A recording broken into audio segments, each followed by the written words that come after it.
Two people are turning 30 this year. Same city, same starting salary, standing at what looks like the exact same starting line. Fast forward 30 years, and one of them is genuinely wealthy, free, secure, done worrying about money. The other is still checking their bank balance before every purchase, still one bad month from disaster. And here's the part that should stop you cold. The gap between them wasn't luck, and it wasn't income.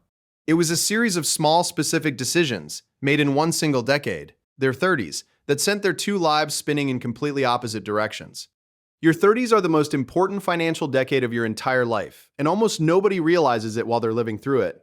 It's the decade where you finally earn real money, but also where the big expenses land all at once. The house, the kids, the cars, the pressure to look successful. It's a fork in the road disguised as an ordinary 10 years. And the wealthy do a specific set of things during this window that the poor and the broke simply don't. Not because they're smarter, and not because they started with more, but because they understood what this decade actually was while there was still time to use it. Today, I'm going to show you 12 of those things. Some are about money, some are about mindset, and a few are going to sting a little, because you'll recognize the mistakes. But if you're in your 30s right now, this might be the most valuable thing you watch all year, because you are standing inside the exact window I'm describing. Let's begin. The first thing wealthy people do in their 30s is pay themselves first, before anyone else gets a dollar. Watch what happens when a normal paycheck lands. For most people, the money comes in, and then the bills go out. Rent, car, food, subscriptions, and whatever manages to survive at the end of the month, that's what gets saved. And the problem is, nothing ever survives. There's always something. The month always finds a way to eat the whole paycheck. Picture a paycheck as a full pie and everyone lining up to take a slice. The landlord, the bank, the phone company, and by the time you get to the front of your own line, the plate is empty. The wealthy flip the entire order. The moment the paycheck lands, the very first slice comes off the top and goes straight into investments and savings, before a single bill is paid. Picture that first slice being lifted off and locked in a vault before anyone else even sees the pie. Then they live on what's left. It's the same money, the same paycheck, but by simply changing the order, by paying themselves first instead of last, they save every month automatically, no willpower required. The poor save what's left after spending. The wealthy spend what's left after saving. That one reversal, repeated for a decade, changes everything. The second thing they do is invest early and aggressively, because they understand the one force the broke never respect: time. In your 30s, you have a superpower you will never have this much of again, and it's the decades of compounding still ahead of you. Picture a single seed planted in the ground in your early 30s. For years, it looks like almost nothing, but given 30 years to grow, it becomes an enormous tree, because the growth builds on itself faster and faster the longer it's left alone. Money invested in your 30s has 30 years to compound into a forest. Money invested in your 50s has almost no time to grow at all. Picture two people planting the same seed, one at 35, one at 55, and then picture the difference in their trees at retirement. The early one is a towering oak. The late one is a sapling. Same seed, wildly different outcomes, and the only variable was the decade they started. The wealthy person feels the clock ticking in their 30s and gets money into the ground now, while there's still time for it to grow. The broke person keeps saying they'll start investing later, once things settle down, and later is exactly the thing that steals the tree. The third thing wealthy people do in their 30s is control lifestyle inflation, and this is the silent killer of most people's finances. Here's what happens to almost everyone. In your 30s, your income finally starts climbing. You get the raise, the promotion, the better job. And here's the trap. As the income rises, the lifestyle rises to match it, dollar for dollar. Picture a person getting a $10,000 raise, and picture that entire raise instantly turning into a nicer apartment, a newer car, fancier dinners, the money gone before it ever hit the bank. They earn more and have exactly nothing more to show for it. The wealthy person does something radical here. When the raise comes, they keep living like they did before, and they send the entire raise into investments. Picture two people both getting that same $10,000 raise. One inflates their life and stays exactly as broke as before, just with nicer stuff, and the other keeps their life the same and pours the raise into the seed that grows. This is the exact fork where high earners who look rich end up with nothing, and modest earners who live below their means end up wealthy. It was never about how much you make, it's about how much you let your lifestyle eat every time you make more. The fourth thing they do is build multiple streams of income instead of depending on one. Picture the person who relies on a single paycheck from a single job as a house standing on one wooden pillar. It looks fine. It holds the house up until the day that one pillar gets knocked out, a layoff, a firing, and the entire house comes crashing down at once. The wealthy person in their 30s starts building extra pillars under their house. Picture them adding a second pillar, investments that pay them dividends, then a third, maybe a side business, then a fourth, a rental, a freelance skill, a small venture, Now picture that same storm hitting, one pillar gets knocked out, and the house doesn't even wobble because 5 others are holding it up. That's what multiple income streams actually buy you. Not just more money, but safety, and options, and the ability to survive the storm that flattens the person standing on one pillar. The broke person puts everything on that single job and prays it never disappears. The wealthy person assumes it eventually will and builds so that it won't matter when it does. Now, before we go further, let me show you the invisible thing underneath these first few habits. Because once you see it, the rest of the list clicks into place. Picture two people looking at the exact same $100. The broke person sees the $100 as things it could buy. A nice dinner, a new shirt, a night out. They look at money and see stuff. The wealthy person looks at that same $100 and sees a little worker, an employee they can send out to bring back more money. They look at money and see seeds, or tiny machines that produce more of themselves. Picture the broke person's $100 transforming into a plate of food that's gone by morning, and the wealthy person's $100 transforming into a small worker that marches off and builds them a second 100. This single difference in how you see a dollar is the root of almost everything on this list. To one person, money is for consuming. To the other, money is for building. And the ones who build in their 30s are the ones who are free in their 60s. The fifth thing wealthy people do in their 30s is get obsessed with their credit and kill high-interest debt fast. Picture credit card debt as a hole in the bottom of a boat, water pouring in, while you're trying to bail with a bucket. It does not matter how fast you row toward wealth. If there's a 20+% interest leak draining you every month, you will never get ahead because the debt is growing faster than you can save. The wealthy person in their 30s treats high-interest debt like an emergency, a fire to be put out immediately, because they understand that paying off a 20% debt is the same as earning a guaranteed 20% return, which is better than almost any investment on earth.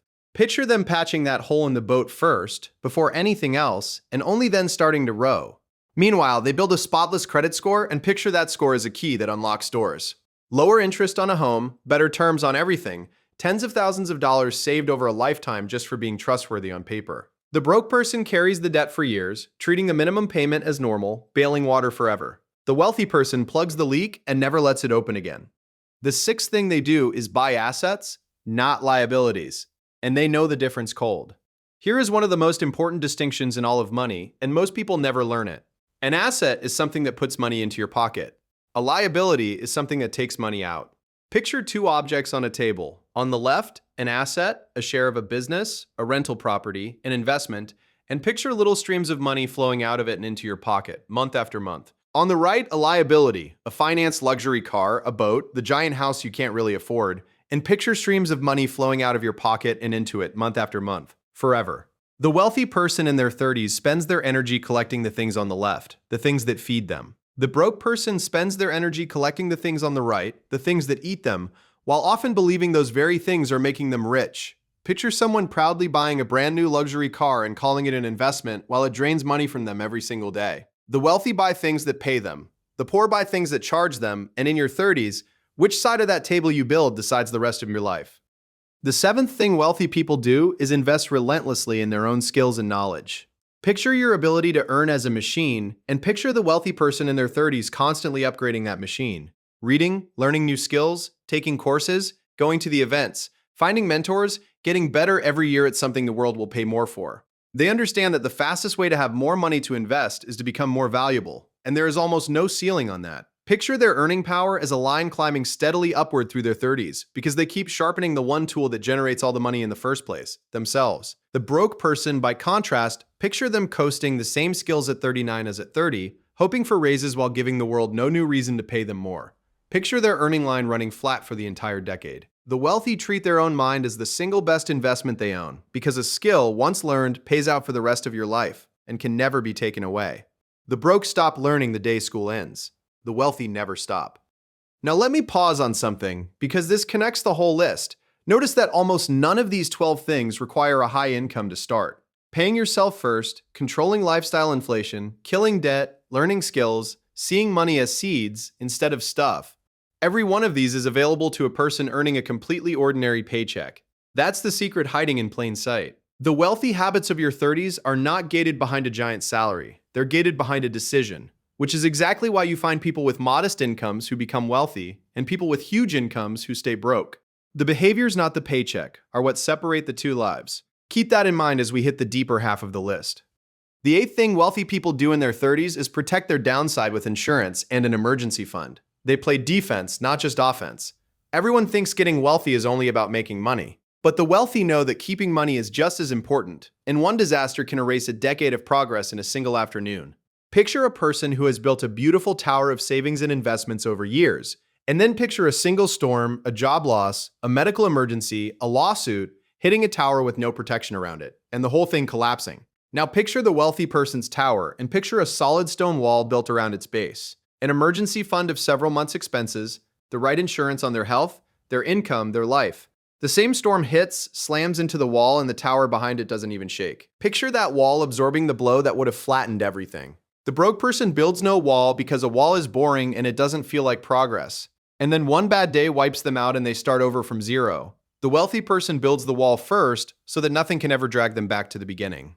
The ninth thing they do is network with intention and surround themselves with the right people. There's a hard truth here. You become the average of the people you spend the most time with. Their habits, their standards, their beliefs about money all seep into you. Picture a person surrounded by 5 friends who all overspend, who all mock saving as boring, who all treat debt as normal and the next night out as mandatory. Picture that person being pulled by an invisible current, everyone drifting toward the same broke shore together. Now picture the wealthy person in their 30s deliberately spending time around people who are ambitious, who build things, who talk about ideas and investments and growth. Picture that current flowing the opposite way, lifting everyone in it upward. This isn't about abandoning your friends or being fake. It's about understanding that the room you spend your time in shapes the person you become, and the wealthy choose their rooms on purpose. They find mentors who've already walked the path. They build genuine relationships with people going somewhere. The broke person lets the room happen to them. The wealthy person chooses the room. The 10th thing wealthy people do in their 30s is think in decades, while the broke think in weekends. Picture the mental calendar of a person struggling with money. It's tiny and it's close, spanning this weekend, this paycheck, this month at most. Every decision is about right now, the purchase that feels good today, the treat that's earned this Friday. Picture that calendar as a single small page they can barely see past. Now picture the wealthy person's calendar unrolling like a long scroll stretching across 10, 20, 30 years. When they make a choice in their 30s, they're asking what it does to the person they'll be at 60. Picture them holding a purchase in their hand and mentally fast-forwarding 30 years to see what that money would have become if invested instead.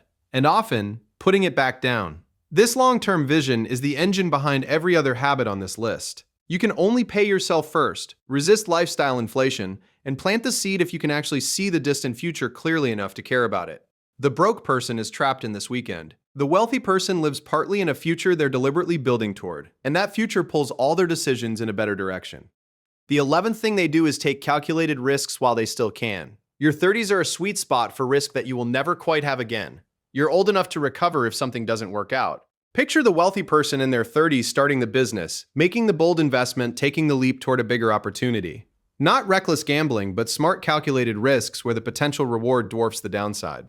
And crucially, picture that they can take these swings precisely because they built the wall we talked about, the emergency fund, the safety net. So a failed risk is a bruise, not a death. The broke person, by contrast, either takes no risks at all out of fear and stays stuck forever, or takes wild, uncalculated gambles with no safety net and gets wiped out. The wealthy person threads the needle. They protect their downside so thoroughly that they're free to chase the upside. Picture them taking swing after swing, knowing most will miss, but one big hit can change everything, and knowing they can afford to keep swinging because they can't be knocked out. The willingness to take smart risks in your 30s from a position of safety is one of the biggest wealth accelerators there is. And the 12th thing, the deepest one, the one that ties this entire list together, wealthy people in their 30s master delayed gratification. They've learned to trade a small pleasure now for a massive reward later. Every single habit on this list is really just a version of this one skill. Paying yourself first is choosing future security over present spending. Resisting lifestyle inflation is choosing a future fortune over a nicer car today. Planting the seed, building the wall, killing the debt. All of it is the same fundamental trade. Over and over. Give up a little comfort now to gain enormous freedom later. Picture a person offered 1 marshmallow they can eat right this second, or 2 marshmallows if they can just wait 15 minutes. The broke person, trained by a world screaming, buy now, pay later, treat yourself, grabs the one and eats it immediately, every time. The wealthy person waits, gets 2, and then invests 1 of them, and ends up with 4. Picture that discipline compounding across a whole decade of choices, thousands of tiny moments of choosing later over now, until the 2 lives are completely unrecognizable. This is the muscle underneath all wealth. Not intelligence, not luck, not income. The simple, trainable ability to want the bigger thing later more than you want the smaller thing now. So let me show you all 12 of these landing in two real lives because the contrast is bigger than any single habit can capture. Two people, both turning 30, same job, same $40,000 starting salary, same city. On the day they turn 30, you could not tell them apart. Call them Mike and Chris. Mike spends his 30s living for right now. Every raise turns into a nicer lifestyle. He finances the dream car, carries a credit card balance he treats as normal, and saves whatever's left over, which is nothing. He never invests because he'll start later, once things settle down. He leans on his one job, never builds a skill beyond it, spends his weekends and his money on whatever feels good today, and surrounds himself with friends doing the exact same thing. And for the whole decade, Mike looks completely fine, maybe better than fine. He's got the car, the apartment, the lifestyle everyone can see. Picture Mike at 39, standing in front of a great-looking life and behind the curtain. Almost nothing saved, a stack of debt, no investments, no extra skills, no safety net, and no engine running underneath any of it. He spent the single most powerful decade he had and has nothing to show for it but stuff that's already losing value. Chris earns the exact same $40,000, but Chris pays himself first the moment each paycheck lands, keeps his lifestyle flat even as his income slowly climbs, plants the investment seed early and feeds it every single month, attacks his debt until it's gone, builds a skill that makes him more valuable and bumps his income, adds a small side income on top, builds the emergency fund wall, chooses his rooms and his people with intention, thinks in decades instead of weekends, and trades 100 small pleasures now for the bigger prize later. For most of the decade, Chris looks less impressive than Mike. Plainer car, smaller apartment, nothing flashy to post. If you drove past both their houses, you'd assume Mike was the successful one. Picture Chris at 39 in front of a modest, ordinary life, and behind the curtain, a growing pile of investments compounding hard, no bad debt, multiple income streams, valuable skills, a wall of protection around it all, and a machine that's now spinning faster every year on its own. Now run the tape forward 20 more years, to age 60, because this is where the two curtains finally open for everyone to see. Mike, who looked like he was winning the whole time, is exhausted, still working because he has to. Still one emergency from disaster, watching younger people pass him by, wondering where the decades went. Chris, who looked plain and boring for years, is free. His investments now throw off more than his job ever paid, his money works while he sleeps, and he genuinely never has to worry about money again. Same starting salary, same city. Same 30 years.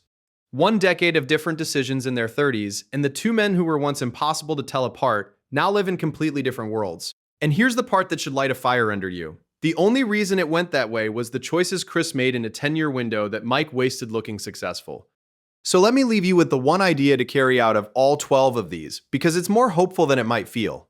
Notice that not a single one of these 12 things required Chris to be a genius, or to get lucky, or to start with money, or even to earn a big salary. Every one of them was a choice, available to an ordinary person on an ordinary paycheck. The wealth wasn't handed to Chris. It was built, one deliberate decision at a time, inside a decade that Mike had access to just as much as he did. Which means the real message of this video is not that some people are destined to be rich and others aren't. It's that your 30s are a window, wide open right now. And what you do inside it echoes for the rest of your life. If you're in your 30s today, you are standing exactly where Mike and Chris were standing on the day they turned 30, before their paths split. The decisions are still yours, the window is still open, and if you're past your 30s and feeling like you missed it, the second best time is always now, because a version of every one of these habits still works, just with more urgency behind it. So don't spend this decade the way Mike did, chasing the appearance of a good life while the real one slips away. Pay yourself first, plant the seed while there's still time for the tree. Keep your life smaller than your income. Buy the things that feed you, not the ones that eat you. Build the wall, sharpen the tool, choose your rooms, think in decades, and learn to want the bigger thing later more than the smaller thing now. Do that one boring, unglamorous choice at a time. And 30 years from now, you won't be the person checking your balance before every purchase, wondering where the time went. You'll be the one who's free, the one who quietly used the most important decade of their life to build a life that all the money in the world can't buy back once the window closes. The clock is ticking, but right now, today, it's still on your side.